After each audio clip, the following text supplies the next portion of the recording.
I still remember the smell of antiseptic, the hum of the fluorescent lights, and the way the world seemed to hold its breath the moment my son was placed in my arms. His skin was warm against mine, so fragile yet so alive. I thought this was going to be the happiest moment of my life. But then she leaned over. Lorraine, my mother-in-law. She looked down at the baby nestled on my chest, her lips curving into something that wasn't quite a smile. And then, in a voice sharp enough to slice through the joy of the room, she whispered, "He looks nothing like our family." The words didn't just sting. They froze me. I felt Daniel, my husband, stiffen beside me. He didn't say anything. He just stared, his jaw tightening. The nurse glanced up awkwardly, then quickly busied herself with paperwork. For a second, I wondered if I'd imagined it. But no. The chill in the room told me everyone had heard. My heart sank. This was supposed to be a sacred moment, my first moments as a mother. Instead, shame spread through my chest like ink in water. Was this what she'd planned? To take this from me? I whispered, "Mom, please don't." But Lorraine's eyes gleamed with something colder than disapproval, almost certainty. Daniel finally broke the silence. "Mom, not now." Not now. 2 words, not never, not don't be ridiculous, just not now. And that was enough to make the knot in my stomach tighten until I could barely breathe. The rest of the night blurred together. Nurses came and went. Papers were signed. I forced myself to smile for photos, but in every shot, my eyes looked distant. My lips strained. Behind the scenes, Lorraine hovered. She fussed with blankets, asked to hold the baby, asked again, then clutched him like proof she was owed something. And then, I swear I saw it. Her hand slipped into her coat pocket, pulling out a tiny plastic bag. She brushed her fingers against my son's head, as though smoothing his hair. But when she pulled away, a few fine strands clung to her glove. She tucked them into the bag and slid it back into her pocket. I blinked, stunned. Did she just collect his hair?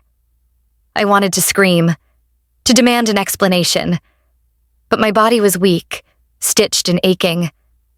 My baby whimpered against my chest, and the only thing I could do was hold him tighter. The nurse re-entered, clipboard in hand. Lorraine leaned toward her, whispering something I couldn't catch. The nurse nodded hesitantly, took the tiny bag and slipped it into a folder. My breath caught. What was happening? When visiting hours ended, Daniel kissed my forehead, muttering that he needed to check on the house. He left with Lorraine. The silence that followed was heavier than the machines beeping around me. Alone, I stared at my son's face. His tiny nose, the way his fists clenched, the faint smile twitching in his sleep. To me, he was perfect. To me, he was mine. But her words echoed. He looks nothing like our family. And now I couldn't shake the image of that bag, those strands of hair. Was she planning something? So before you get too comfortable, take a moment to like this video and subscribe. But only if you truly enjoy what I'm sharing here. And please comment where and when you're watching. I want to know how far this story travels, and if anyone out there has faced a moment like mine. Because I can't be the only one. The door creaked. I thought it was the nurse.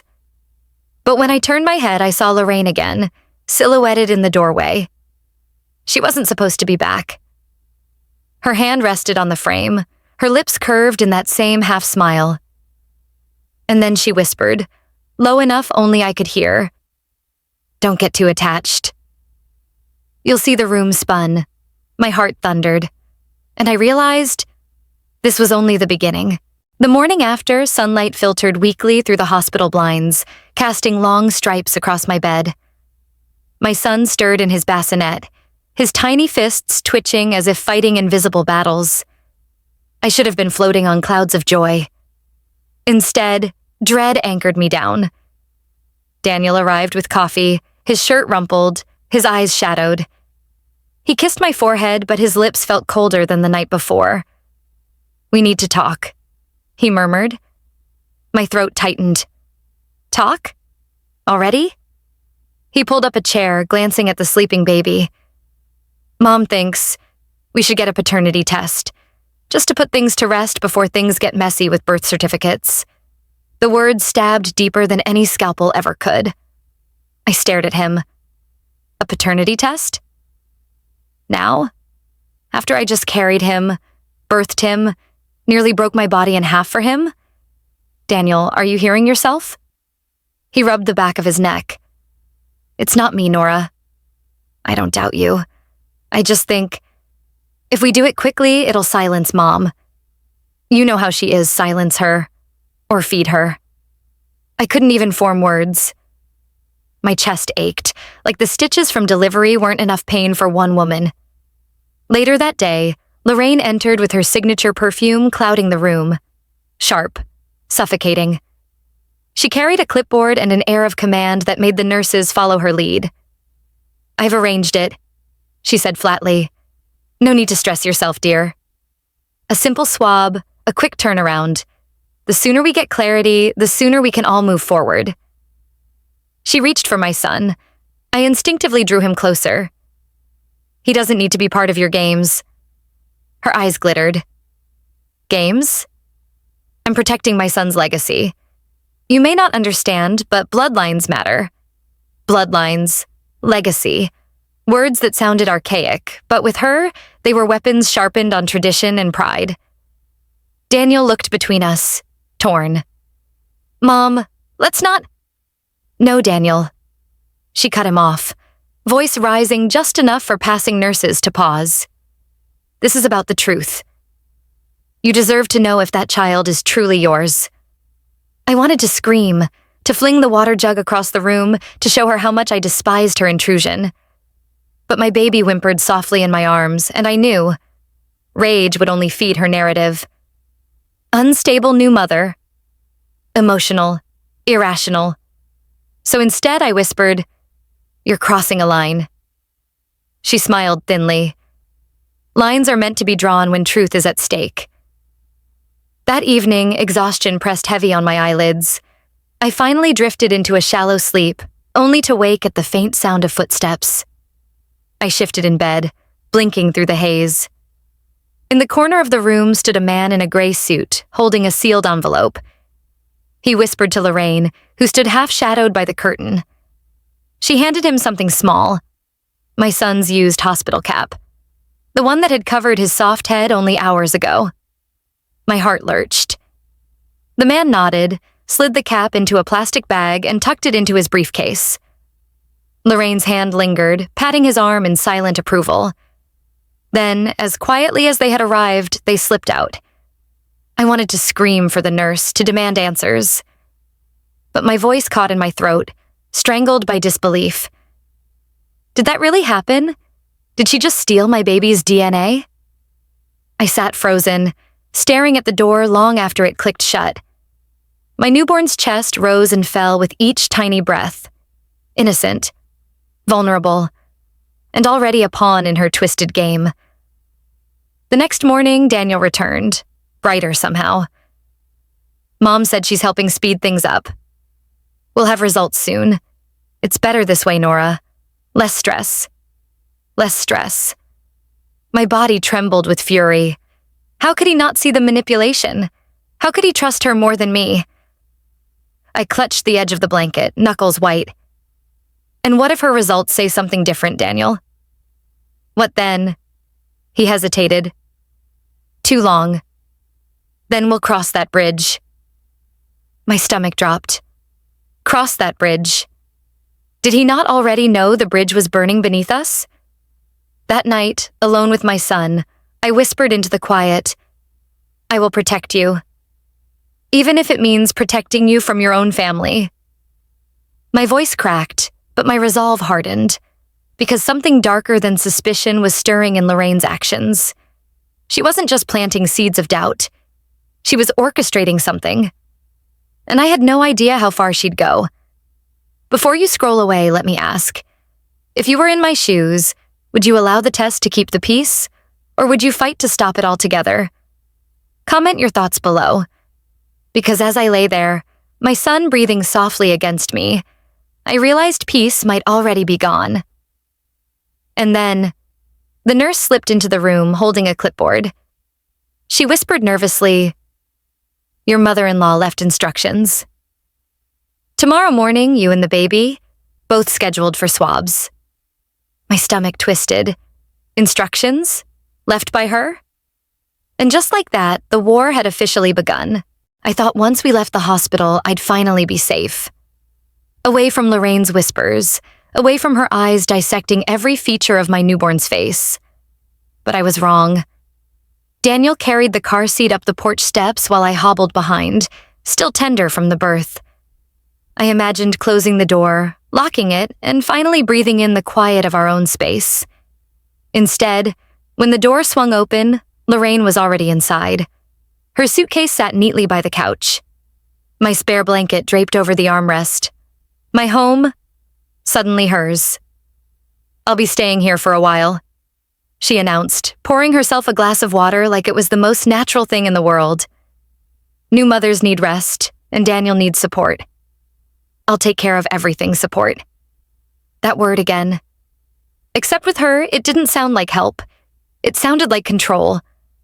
The first night, she hovered over me as I nursed my son. "You're holding him wrong," she snapped, adjusting my arms without asking. "That's why he's fussing." Honestly, Nora, babies sense insecurity. I bit my tongue so hard it nearly bled. She stood there, arms folded, as if daring me to object. When I finally settled him, she snapped a photo. No warning, no permission. Flash bright in his tiny eyes. "For the album," she said. "Album?" My son's life wasn't a collection for her scrapbook. By the third day, she dictated every detail of our routine. Bottles measured to her standard, swaddles tied her way, bathwater checked twice because you don't know how hot babies can tolerate. Daniel, exhausted from work, saw her interference as relief. "She means well," he said. "She's just trying to help." But I knew better.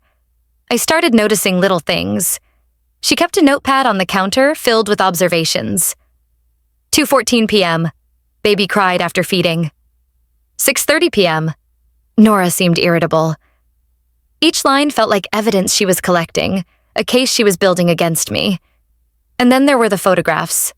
Hundreds of them. Stored on her phone, sometimes uploaded immediately. When I asked why she needed so many, she smiled thinly. Proof of milestones. But proof for whom? One afternoon, I found her sitting on the nursery rug with scissors in her hand. My son slept in her lap, strands of his fine hair drifting down like threads of gold. "What are you doing?" I gasped. She didn't even flinch. "First curls. Don't mothers keep them?" "Oh wait, maybe you wouldn't know family traditions. I felt my knees go weak." She tucked the hair into a small envelope and slipped it into her purse. Another sample. Another piece of him taken without me. I grabbed my baby from her arms, clutching him to my chest. "You don't get to do that without asking me." She rose slowly, her eyes boring into mine. "Asking? You think motherhood is about permission? You've only just arrived here, Nora. This family has deep roots, deeper than you can imagine." Her words chilled me. Was she saying I didn't belong? That I was just a guest in my own home, in my own marriage? Daniel walked in as we stood there, staring each other down. "What's going on?" "She's accusing me," Lorraine said smoothly, pressing a hand to her chest. "Over a harmless tradition." I opened my mouth, but Daniel sighed, his shoulders sagging. "Nora, please. Can we not fight about this right now?" I'm tired, I wanted to scream. Instead, I whispered, "She cut his hair without asking." Daniel glanced at his mother, then back at me. "It's not the end of the world." Not the end of the world. I turned away, cradling my son so tightly he squirmed. Inside, something cracked. Because in that moment, I realized Daniel wasn't on my side. Not truly, not yet. That night, I couldn't sleep. I lay awake, listening. The house creaked with unfamiliar rhythms. At 2 a.m., I heard her footsteps down the hall, stopping outside the nursery door. The knob turned. She slipped inside. I rose silently, heart pounding, and peeked through the crack. Lorraine stood over the crib, watching him, whispering words I couldn't make out. Her hand stroked his cheek. Then she pulled out her phone, snapping another picture in the dark. I wanted to storm in, but fear rooted me. What if she twisted it again, made me look hysterical? I crept back to bed, tears burning my eyes. The next morning, I told myself I was imagining things. Postpartum hormones, exhaustion. That's what she'd say. That's what Daniel would believe. But then I found the envelope. Tucked in her purse, half open, it wasn't just hair. There were little notes attached. Facial features, suspected resemblance, minimal. Skin tone, questionable. Potential maternal discrepancy. My blood ran cold. This wasn't a tradition. This was an investigation. Before I continue, let me ask you. If someone in your family moved into your house and started taking evidence against you, what would you do? Keep the peace or confront them head on? Comment your thoughts. Because I'm still torn, even now, remembering it. That night, as I tucked my son in, Lorraine appeared in the doorway, her silhouette sharp against the hallway light. She smiled faintly, as if reading my thoughts. "Sleep well, Nora," she murmured. "Tomorrow will be a big day." And then she disappeared into the dark, leaving me clutching my son and wondering, what exactly did she mean? The envelope came 3 days later. A plain white one, delivered by courier. Daniel was the one who opened it. He sat at the kitchen table, his hands trembling as he unfolded the sheet. I held my son in my arms, swaying gently, praying this was just another of Lorraine's tricks that would collapse under its own weight. But the silence that followed, it stretched too long. Daniel's eyes skimmed the page once, twice, then stopped. His face drained of color. He set the paper down slowly, like it was something toxic. "What does it say?" My voice cracked. His lips moved, almost inaudible. 0% probability of paternity. The world tilted. I clutched my baby tighter, my knees weakening. "That's impossible." "That's a lie," Lorraine, standing smugly by the counter, didn't flinch. She actually exhaled, like relief, like triumph. "Well," she said softly, "I warned you." My vision blurred. Anger surged through me, hot and choking. "This is wrong." "He is Daniel's son." Daniel pressed his hands into his temples. "Nora, I don't know what to think right now." I wanted to scream at him, at both of them, but the weight of betrayal pinned me down. That night I sat awake in the nursery, rocking my baby while shadows crawled across the walls. My son's breaths were soft and steady, his innocence untouched by the storm swirling outside. But my mind raced. 0%. It wasn't just a number. It was a knife. A wedge driven between me and the man I loved. A weapon in Lorraine's hands. The next morning, I demanded to see the paperwork. Daniel hesitated, then passed it to me. I studied the header. Clear Line Genetics Lab. Something about it prickled at me. Too familiar. Later, when Daniel left for work, I searched online. Clearline Genetics wasn't just any lab. It was owned by a woman named Margaret Hale. I recognized the name immediately, Lorraine's old college roommate. My heart slammed against my ribs. Of course. Lorraine hadn't just arranged the test. She had orchestrated the results. I confronted Daniel that evening. "This lab isn't independent. It's run by your mother's friend. You can't seriously believe this." He rubbed his forehead. "Nora, maybe you're right. But what if you're wrong? What if I cheated?" I finished, my voice shaking. He didn't answer. His silence was worse than any accusation. I turned away, tears blurring the room. "How long have you doubted me, Daniel?" Be honest, still nothing. That silence carved a canyon between us, one I wasn't sure we'd ever cross again. Lorraine, of course, seized the moment. The next day, she paraded the results around like gospel. "We all deserve clarity. she told Chloe, her daughter. Nora shouldn't be raising questions if she has nothing to hide. Chloe glanced at me, her eyes soft with something that almost looked like pity, but she said nothing. Later, when I passed Lorraine in the hallway, she leaned in close, her perfume choking me. Don't take it personally, dear. Some truths hurt. Better you accept it now than drag Daniel down further. My blood boiled. You're lying. She smirked. Numbers don't lie. But I knew. Numbers can be bent, twisted, forged, especially in the wrong hands. That night, I lay in bed, staring at the ceiling. My son stirred in his crib. I whispered a vow to him. I will protect you. No matter what she tries, no matter what she says. You're mine. You're ours. But even as I spoke, doubt slithered through me. Not doubt in him, never in him, but doubt in the man beside me. Daniel's back was turned, his breaths uneven. Did he believe me? Or did he believe her? The silence between us spoke louder than any words. The next morning, I caught Lorraine whispering to a nurse at the pediatrician's office. The nurse looked uncomfortable, glancing at me before nodding. And once again, I saw it. A small plastic bag exchanging hands. Another sample. She wasn't stopping. She wasn't done. Before I tell you what happened next, let me ask you. If your in-law presented proof against you from a lab connected to them, would you fight back immediately? Or wait quietly and gather evidence? Because in that moment, I realized I couldn't just defend myself. I had to prove she was lying. And then, one evening, as I nursed my son in the dim light of the nursery, I heard Chloe's voice outside my door. Soft, hesitant. She's done this before, she whispered. My heart stopped. Done this. Before? Chloe's words clung to me long after she left the hallway. She's done this before. What did that mean? To whom? And why? My mind spun with questions, each darker than the last.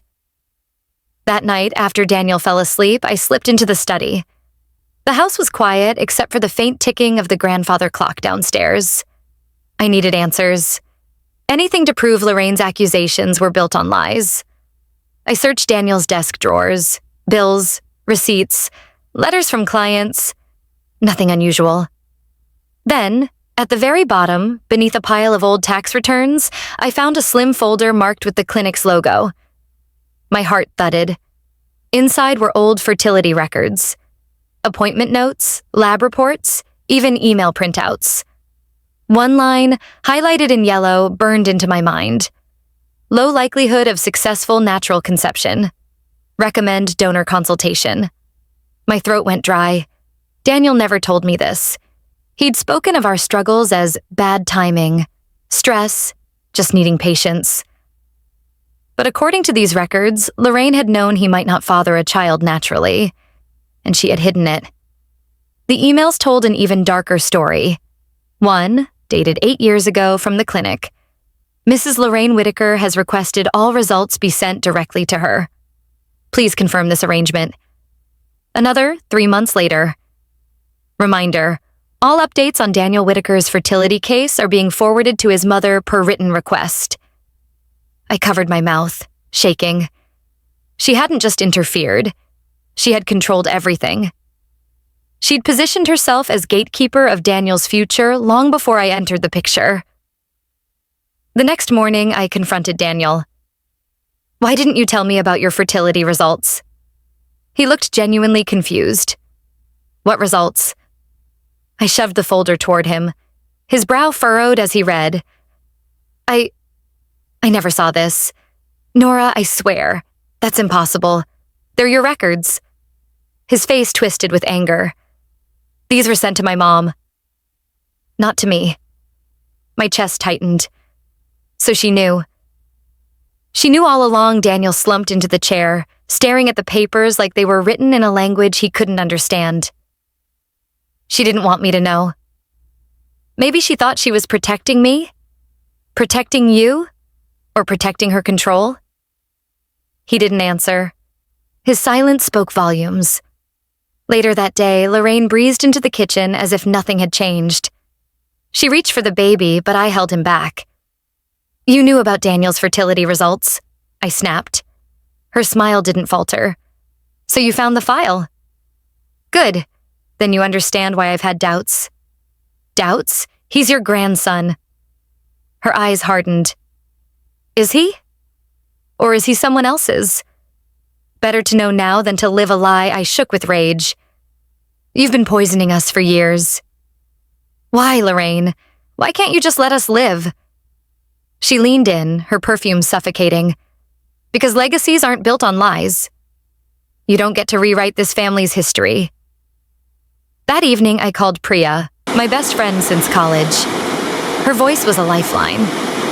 "You need independent proof," she said firmly. "Another test? One that doesn't go through Lorraine's fingers." "But how?"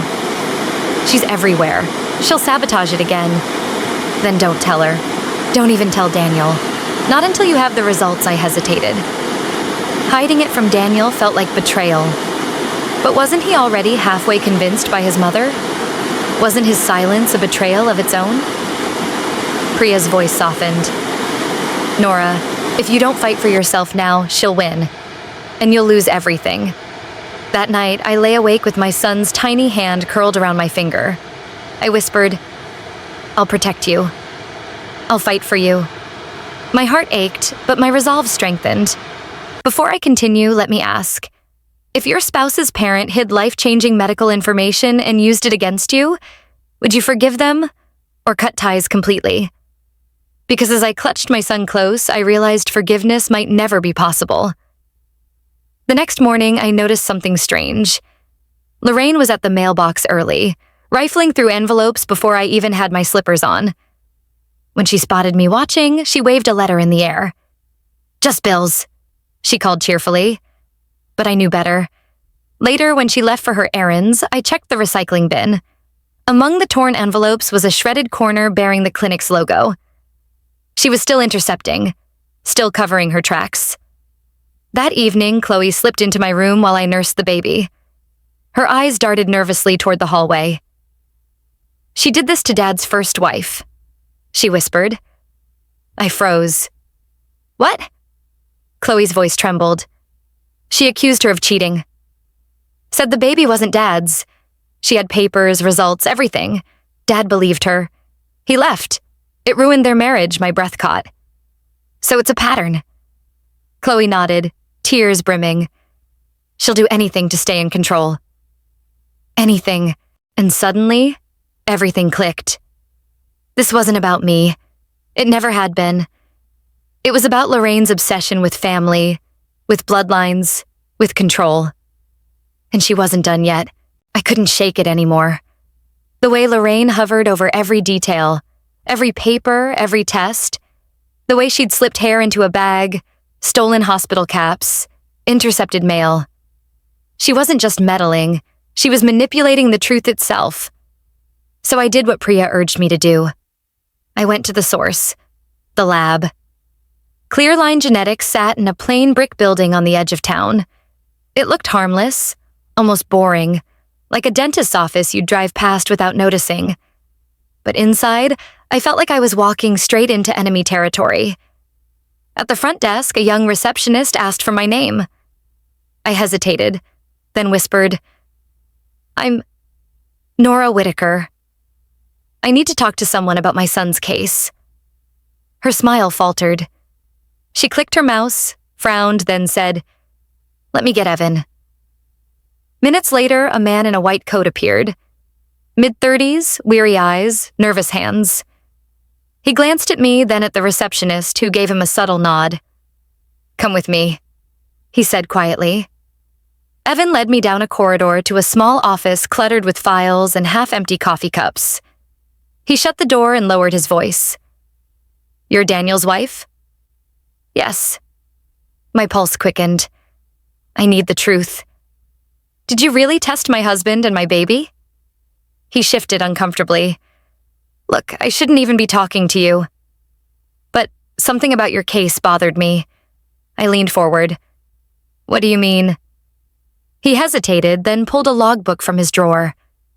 Flipping through the pages, he stopped at an entry dated the day of our test. There were 2 infant samples logged under almost identical initials. One of them had a smudge on the label. I flagged it, but later the system showed only 1 sample was tested. My stomach dropped. 2 samples? Are you saying they could have been switched? Evan nodded slowly. It's possible. And your mother-in-law came in early that day. Said she was dropping something off on behalf of the family. She shouldn't have been allowed near the samples. My hands shook. So the results may not be valid, he finished. But officially, the paperwork looks clean. Nobody would question it unless they dig deeper. I left the lab with my head spinning.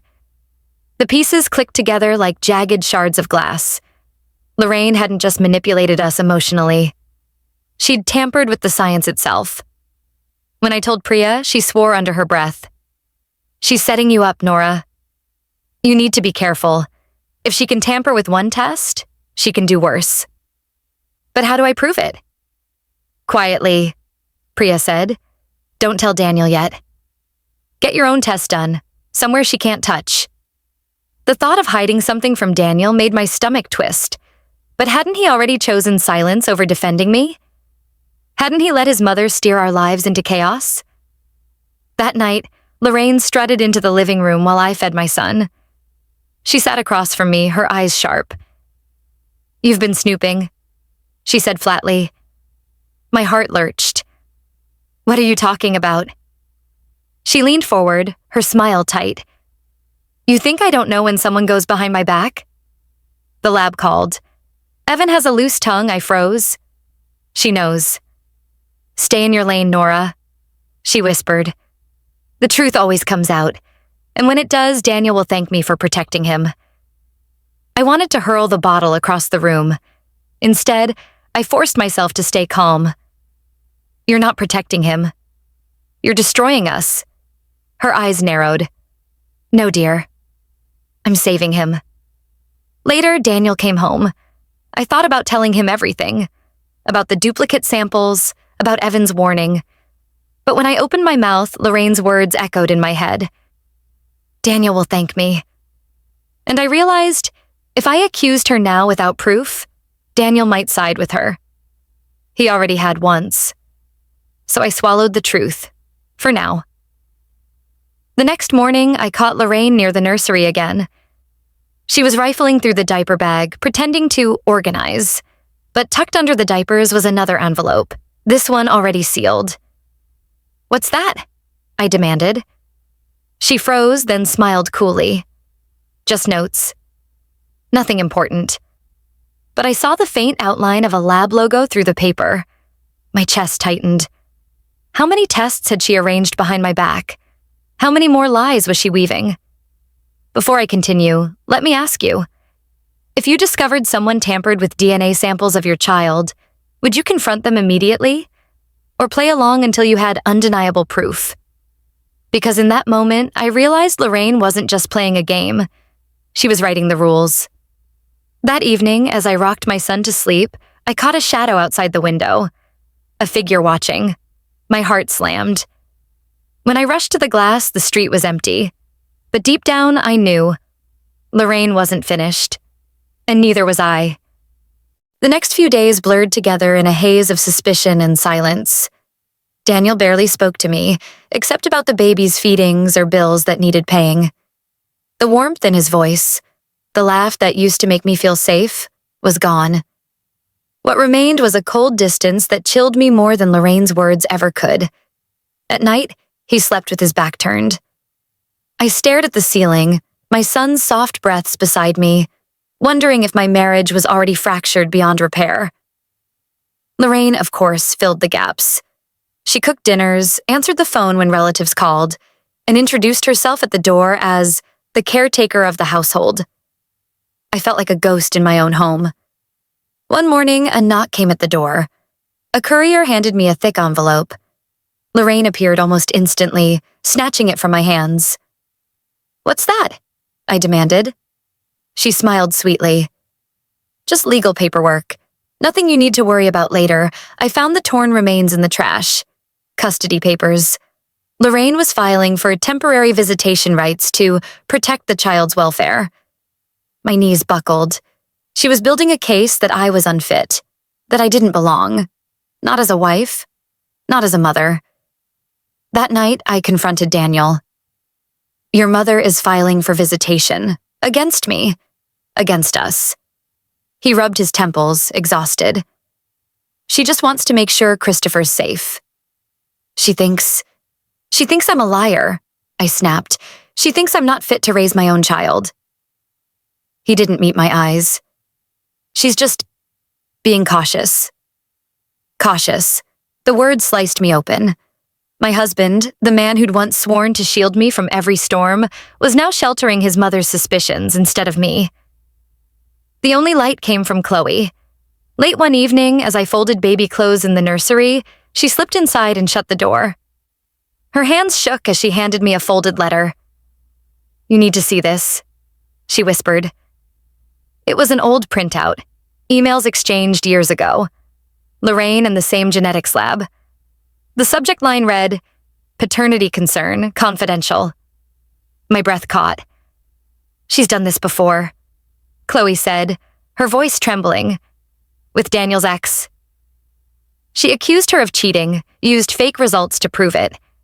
Dad believed her. It destroyed their marriage, I stared at her. Why are you telling me this now? Tears welled in her eyes. Because I can't watch her do it again. Not to you. Not to him, I pressed my hand to my mouth, shaking. Lorraine wasn't just meddling, she was repeating a pattern. A sick ritual she'd perfected. Tear down the women in Daniel's life until she was the only one left standing beside him. Chloe squeezed my hand. She thrives on control. The more scared you are, the stronger she gets. Her words sank into me like fire. For the first time, I didn't feel just afraid. I felt angry. The next day, I asked Daniel point blank, Did your mother ever accuse your ex of cheating? His face paled. Who told you that? Chloe. He clenched his jaw, silent. Is it true? I pressed. Finally, he whispered, Yes. She said the baby wasn't mine. I didn't know what to believe back then, and now? I demanded. He looked away. That silence, his silence, was the answer I dreaded most. Lorraine appeared in the doorway as if summoned by the tension. Still bringing up the past? She scoffed. Daniel, you don't need to relive old mistakes. Focus on protecting your son now. Her son, her control, her rules. I wanted to scream at her, to shove her out of the house. Instead, I picked up my baby and whispered fiercely into his hair. You are mine. No matter what anyone says that night, I heard voices in the kitchen. Daniel and Lorraine. She's unstable, Lorraine said. You need to think about Christopher's future. Do you really want him raised by someone who hides things, who lashes out? Daniel sighed. I don't know anymore. I stood in the hallway, heart cracking, listening to my husband doubt me in his mother's ear. A marriage built on trust was crumbling, and Lorraine was sweeping up the pieces. Before I continue, let me ask. If your partner let their parent interfere this deeply, choosing their side in silence, would you fight for the marriage or would you walk away? Because as I lay awake that night, I realized my marriage wasn't just on shaky ground. It was on ice. And ice breaks. The house had become a museum of my failures, at least in Lorraine's eyes. Every misplaced bottle, every unwashed dish, every moment I dared to nap when the baby finally slept, she cataloged it like evidence in a trial. But I didn't realize just how deep her obsession ran until Chloe took me upstairs. Come with me, she whispered one morning when Lorraine had gone to the store. I followed her to the attic, a place Daniel rarely touched. Dust hung thick in the air, boxes stacked like tombstones of forgotten years. Chloe's flashlight beam darted across the room until it landed on a corkboard, and my stomach dropped. Pinned to it were photographs, not just of Daniel as a child, but of my baby. Pictures Lorraine had taken in the past weeks, him sleeping, crying, nursing. Around each photo were scribbled notes. Nose, not Whitaker. Eyes, uncertain. Skin tone, questionable. This isn't normal, I whispered. Chloe's voice shook. It gets worse. She opened a folder stuffed with receipts and letters. The first was a payment to a private investigator. The notes read, reunification, donor tracking, birth records.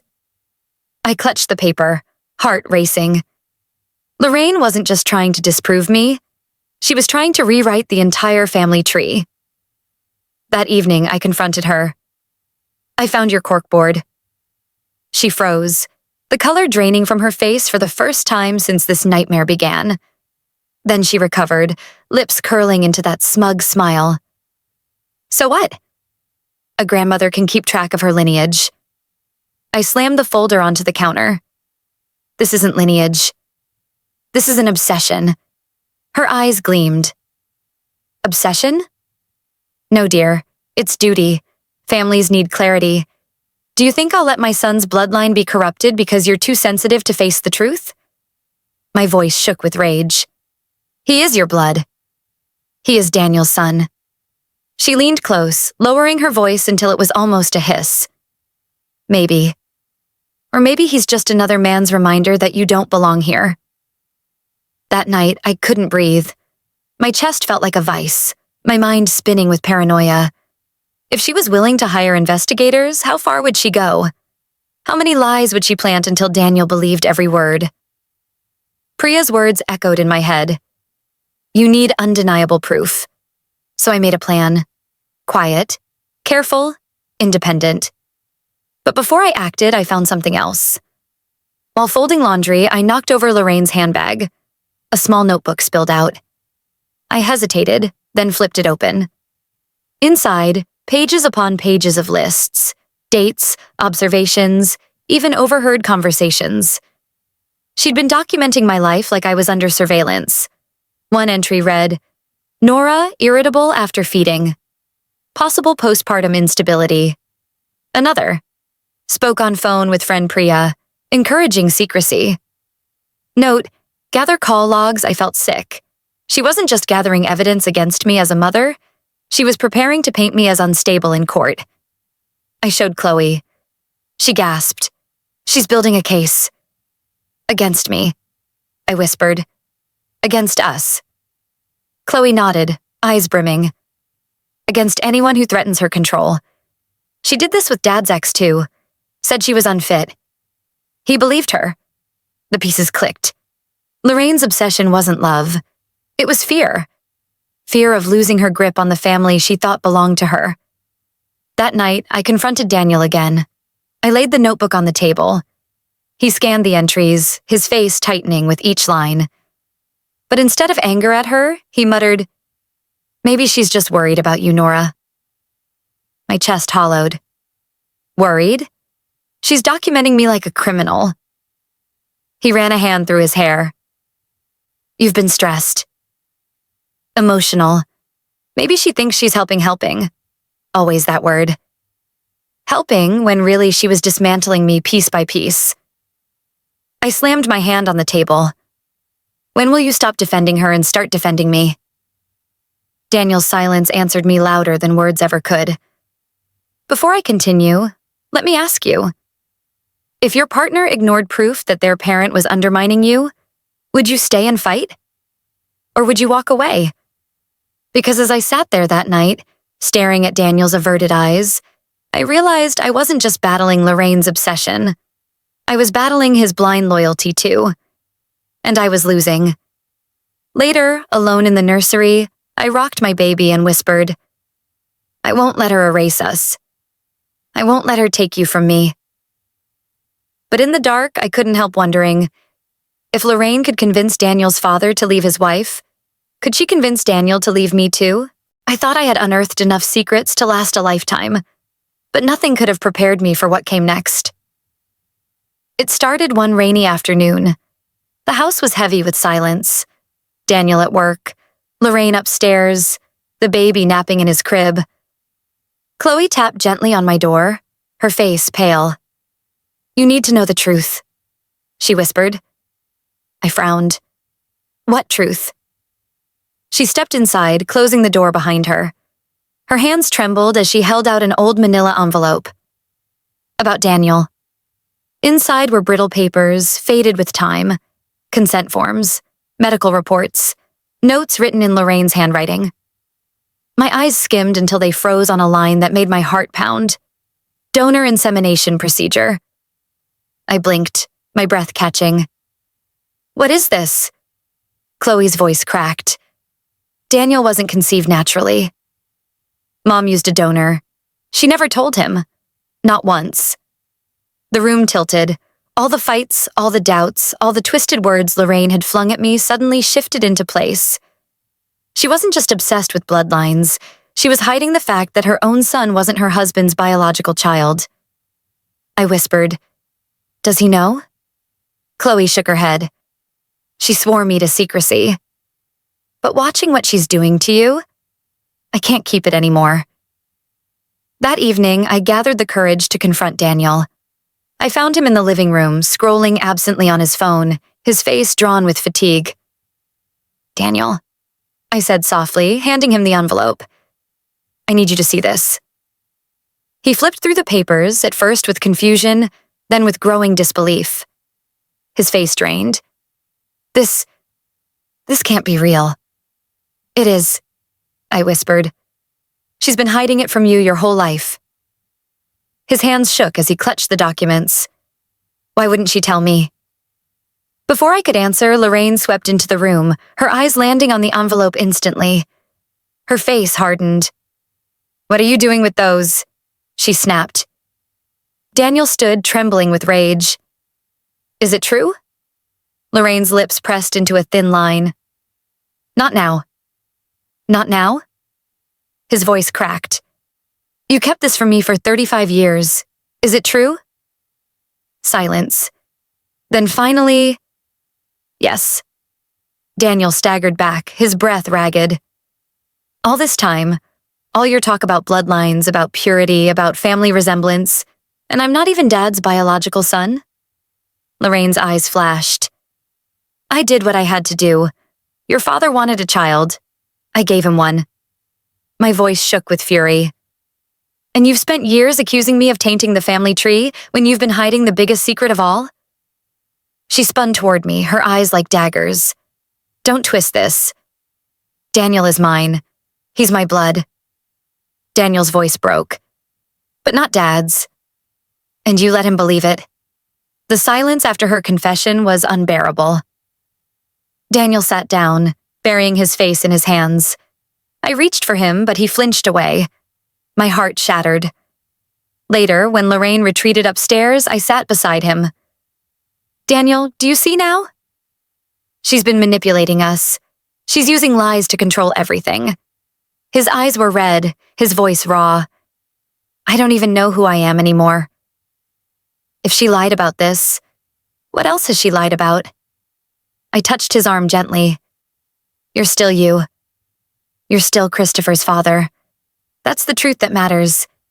But even as I said it, I wondered if he believed me, or if the cracks his mother carved into him had already gone too deep. That night, Lorraine cornered me in the hallway. "You think this changes anything?" she hissed. "Daniel may question me now, but he'll come back. He always does. You'll be the one left outside." I stared at her, fury bubbling inside me. "You can keep your secrets, Lorraine. But one day they'll bury you." She smirked. "We'll see who gets buried first." Before I continue, let me ask you, if you discovered your spouse's entire identity had been built on a lie, hidden by their own mother, would you reveal it for the sake of truth, or protect them from the pain? Because in that moment, I realized the truth wasn't just a weapon. It was a wound. And it cut all of us. After the donor revelation, Daniel drifted like a ghost in his own home. He went through the motions, feeding the baby, answering emails, lying beside me at night. But his eyes were vacant. He barely spoke except to mutter, "I just need time." Time. But time was exactly what Lorraine was using to tighten her grip. I decided I couldn't sit back any longer. If Daniel was too broken to fight, I would fight for both of us. With Chloe's help, I tracked down the old clinic listed on the forms. It was still standing, though barely. Faded paint, flickering lights, the faint smell of dust and antiseptic. A receptionist recognized Lorraine's name immediately. "Oh, yes," she said with a frown. She was very particular. Always demanded extra copies of paperwork I pressed further. Eventually, an elderly nurse appeared. Her hair white, her steps slow but steady. Her name tag read, Nurse Patterson. When I explained who I was, her eyes softened. "I remember Lorraine," she said. She didn't want her husband to know. She insisted all communications go through her, said it was better for everyone that way. She rummaged through a filing cabinet and handed me a faded consent form. Lorraine's signature sprawled across the page, authorizing the donor procedure without her husband's knowledge. My hands trembled as I held the paper, concrete proof of her deception. "This," I whispered, "changes everything." But the war wasn't won. That night, as I rocked Christopher in the dim glow of his nightlight, my phone buzzed. A message from an unknown number. "Stop digging or you'll regret it." Attached was a video clip. My breath caught as I pressed play. It was me, crying at 3 a.m., hair disheveled, cradling Christopher while whispering, "Please, please stop crying." My private moment of exhaustion twisted into evidence. Another message followed. "The court won't look kindly on your instability. Think carefully." My blood turned to ice. Lorraine had been recording me. How long had cameras been in my house? How many moments had she collected to use against me? I rushed to Daniel, shoving the phone at him. "Look. She's spying on us. She's using this against me." He stared at the screen, face tightening. "Nora, you were crying." Of course I was crying. I just gave birth. I was exhausted. That doesn't make me unstable. He rubbed his temples, torn between me and his mother's poisonous whispers. I don't know what to believe anymore. The words cut deeper than the video ever could. Priya was the only one who grounded me. Over the phone, she seethed. "This is harassment. You need to gather your own evidence. Don't confront her yet. Just document everything." "I'm so tired," I whispered. "I know," she said gently. "But if you don't fight, she'll take everything. And you'll be left with nothing but her story." The next morning, I walked into the kitchen to find Lorraine humming, brewing tea like she hadn't just threatened to ruin me. She looked up with a smile too sharp to be kind. "Rough night?" she asked. I clenched my fists. "I know you've been recording me." Her smile widened. "Cameras are wonderful, aren't they? They reveal truths people like to hide, truths or lies you twist into them." She leaned closer, her voice a venomous whisper. "The court doesn't care about context, Nora. All it needs is a narrative, and I'm very good at writing one I wanted to slap her." Instead, I turned and walked away, clutching Christopher close. Because she was right. If I exploded, she'd win. That evening, Chloe slipped me another scrap of information. "Mom's been leaking things online," she whispered. "Facebook groups, neighborhood chats. She's planting seeds that you're unstable." I felt the air leave my lungs. My reputation, my motherhood, my sanity, all under siege. Before I continue, let me ask you, if someone weaponized your weakest moments, like crying at 3 a.m., to call you unfit, how would you defend yourself? Would you stay silent or fight back publicly? Because in that moment, I realized silence was no longer an option. The next day, I went back to the clinic, clutching the faded consent form. Nurse Patterson smiled sadly as she handed me one more piece of paper, a note in her handwriting. "Patient insists husband never know. Requests permanent confidentiality." It was Lorraine's demand, in black and white, proof she'd built her empire of lies on secrets and control. But even as I held the evidence in my hands, my phone buzzed again. Another message. This time, it wasn't a threat. It was a warning. "You're not safe. Not with her. And for the first time, I wasn't sure if it meant Lorraine or Daniel. I didn't have to wait long to understand what Lorraine was planning. A week later, I was served papers. She had filed an emergency motion, claiming I was unstable and potentially unfit to care for my own child. My hands shook as I read the accusations. Postpartum depression, episodes of hysteria, dangerous neglect. None of it true, yet each word written with precision sharp enough to slice through my reputation. And then I saw it. The supporting documentation. A typed statement signed by a therapist I had never met. When I searched his name, my blood ran cold. He wasn't just a therapist. He was Lorraine's cousin. Daniel came home early that evening, the papers already in his hand. His face was pale. "Is any of this true?" he asked quietly. My voice trembled. "Do you really need to ask me that?" He looked down, ashamed. "Mom says—" I slammed my fist on the table. "Stop telling me what your mom says. What do you say, Daniel?" He hesitated too long. My chest ached. His silence was worse than a verdict. Priya urged me to fight back. File for a court-appointed neutral evaluation. Don't let her frame the narrative. But even as I tried to prepare, Lorraine's influence leaked beyond the courtroom. The video of me crying at 3 a.m.? It surfaced online, posted in a Concerned Mothers forum. The caption read, "This poor baby deserves better. Pray for him." Within hours, strangers commented, "Unfit.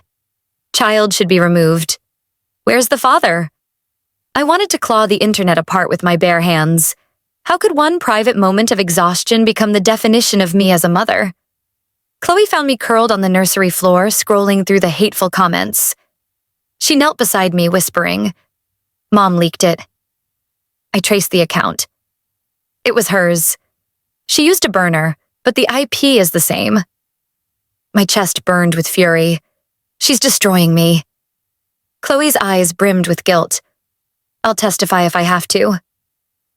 I can't let her keep doing this. The hearing was brutal.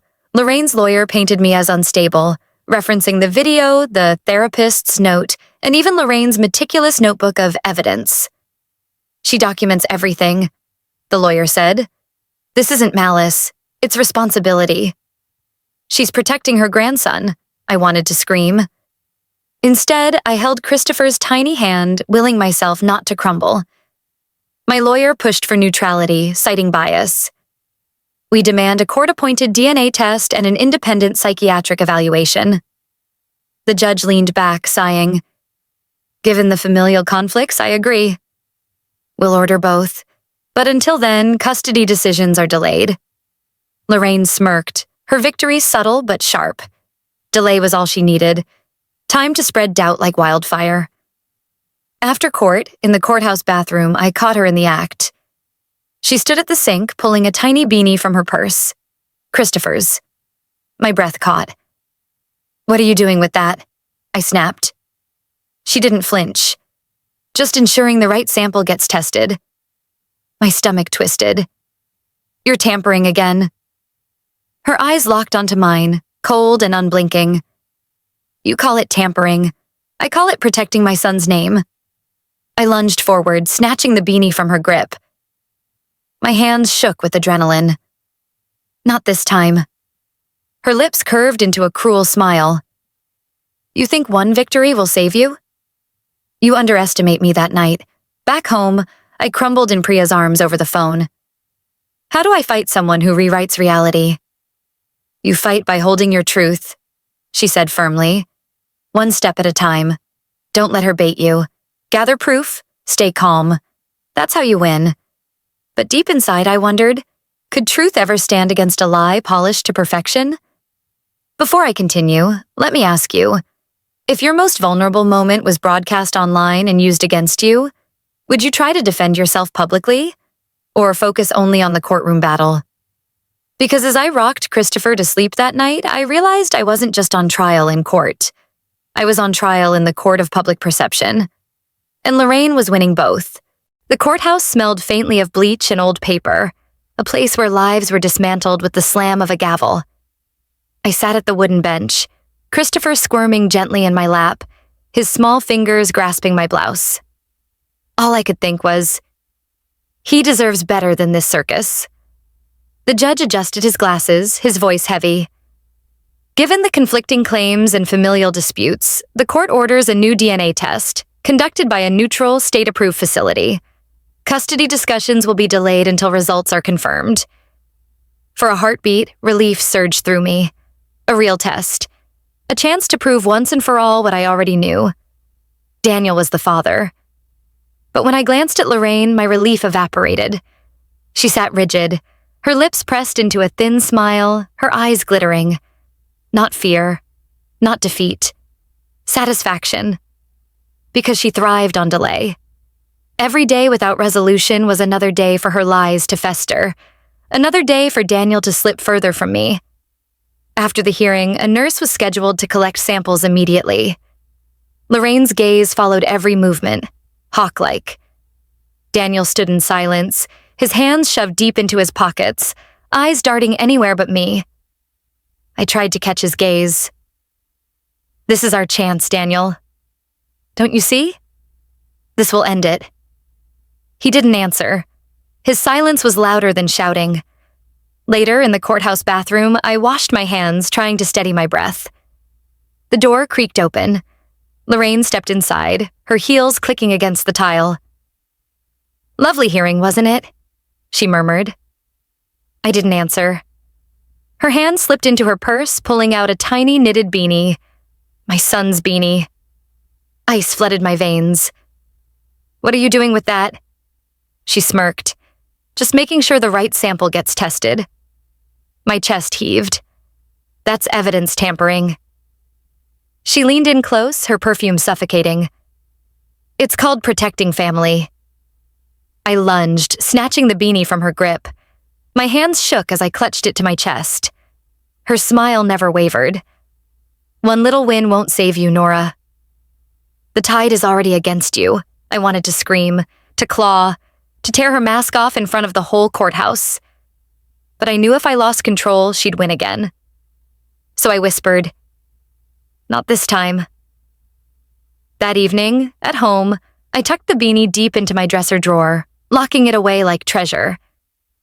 But unease gnawed at me. If she was willing to tamper in a courthouse bathroom, what wouldn't she do? The next morning, I found her near the nursery again, rifling through the diaper bag. When she noticed me watching, she smiled sweetly. Just checking for wipes. But when I lifted the bag later, I found another envelope tucked inside. Always another envelope. Always another secret move in her endless game. Daniel grew colder. When I tried to share what had happened in the bathroom, he shook his head. You're paranoid, Nora. Mom wouldn't risk something like that. My voice cracked. She already has. Over and over, he sighed, rubbing his temples. You need to calm down. Calm down. 2 words that felt like gasoline on an open flame. I bit back my fury because exploding would only prove her narrative of me being unstable. But inside, I was burning. Priya urged me to start documenting everything. Record dates, times, what she says, what she does. Build your own case. If she's twisting the truth, you need receipts. So I did. A notebook tucked under my mattress. Every whispered threat, every midnight footstep, every envelope. My private arsenal. Still, at night, I lay awake, wondering, was it enough? Could any truth stand against Lorraine's reach? Before I continue, let me ask you, if you caught someone tampering with evidence in a case against you, would you expose them immediately? Or keep it quiet to catch them red-handed later? Because as I sat rocking Christopher to sleep that night, I realized something chilling. Lorraine wasn't afraid of exposure. She was confident no one would believe me, even if I screamed the truth in their faces. And that meant the war was far from over. The call came 2 weeks later. My lawyer's voice trembled with restrained triumph. The state-approved DNA test is back. Daniel is the father. 99.9% probability. For the first time in months, I felt air rush into my lungs without pain. I clutched Christopher to my chest and whispered, It's over, sweetheart. We're safe. But my relief was short-lived. That evening, I laid the results on the kitchen table. Daniel read them silently, his shoulders sagging as though the weight of doubt had finally been lifted. He looked up at me, his eyes glassy. "I'm sorry," he whispered. "I should have trusted you." Tears welled in my eyes.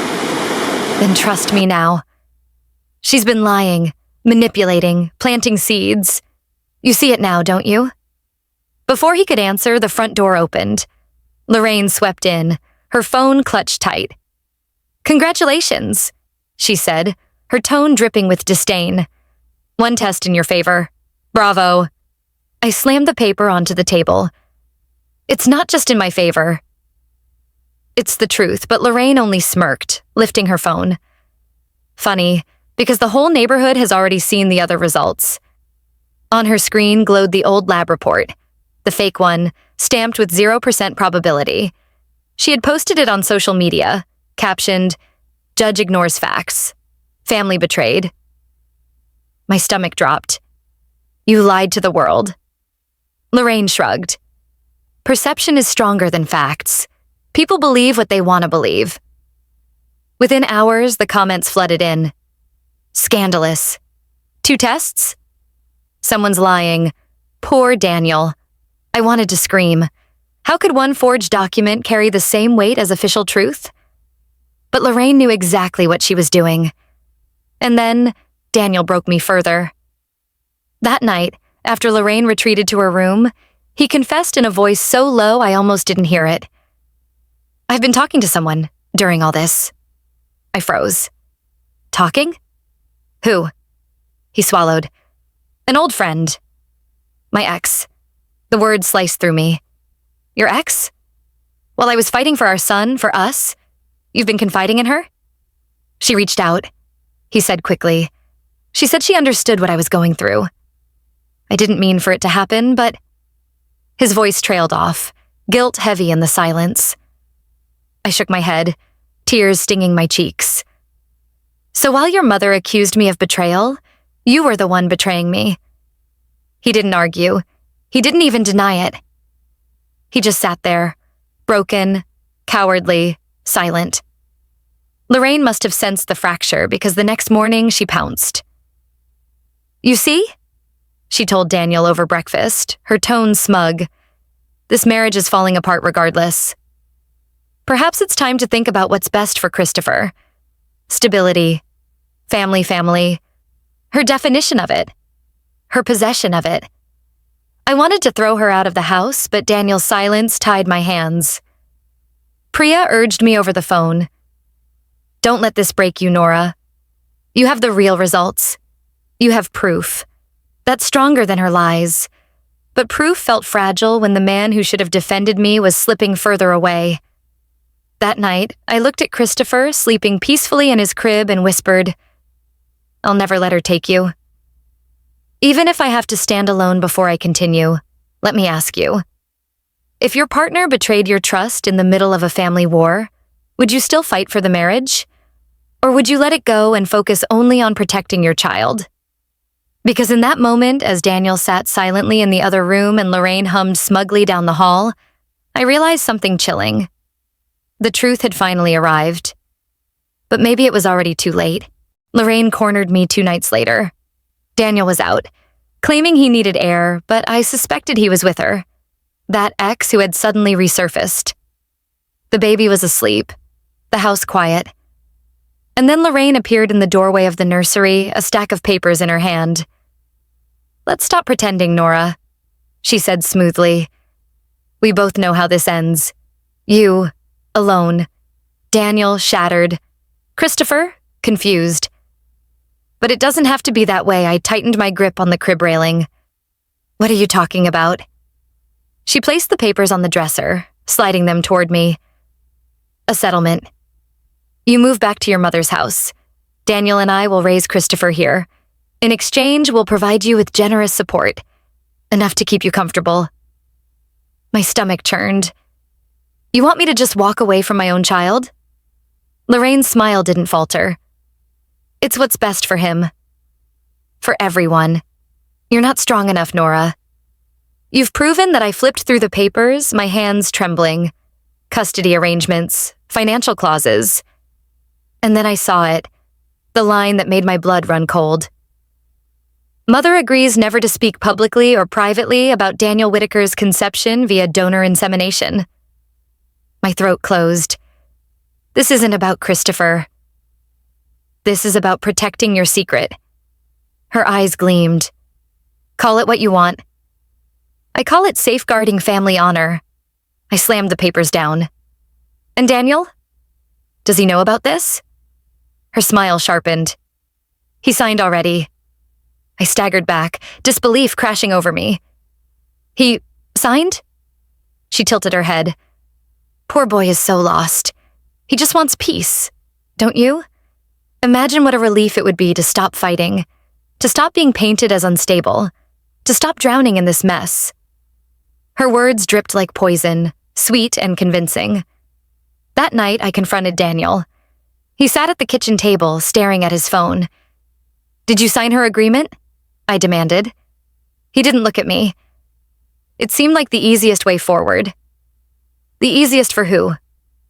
For her? He finally met my eyes, weary and hollow. I'm tired, Nora. I can't keep living like this. Maybe it's better if Christopher stays here. With stability, my heart shattered. Stability? You think stability comes from lies and manipulation? He looked away. Maybe stability is better than chaos, better than us tearing each other apart, I realized then. I wasn't just fighting Lorraine. I was fighting Daniel's weakness. I went to Priya the next day, clutching the papers. Her eyes widened as she scanned the gag clause. This isn't just about custody, she said fiercely. This is a silencing contract. If you sign this, you give her everything. Your child, your voice, your truth. Tears blurred my vision. She has Daniel already. If I don't sign, what if I lose him and Christopher? Priya grabbed my hand. You'll lose them no matter what if you let her bury you. You need to fight. For your son. For yourself. That evening, Lorraine approached me again, her tone sugar-sweet. Have you thought about my offer? I glared at her. I'd rather burn these papers than sign them. For the first time, her smile faltered. You're making a mistake. No, I said, my voice steady despite the fear clawing at me. The mistake would be letting you erase me. Her eyes narrowed, fury flashing. You think you can win against me? I built this family. You're nothing but a guest I held my son close, whispering, then I'll be the guest who never leaves. Before I continue, let me ask you, if your partner sided with their mother and even signed away your rights, would you still try to save the marriage? Or fight only for your child? Because in that moment, standing against Lorraine with the weight of betrayal on my shoulders, I knew one thing. I could lose Daniel, but I would not lose Christopher. The morning after rejecting Lorraine's settlement, the house felt eerily quiet. Daniel was gone before sunrise. No note, no message.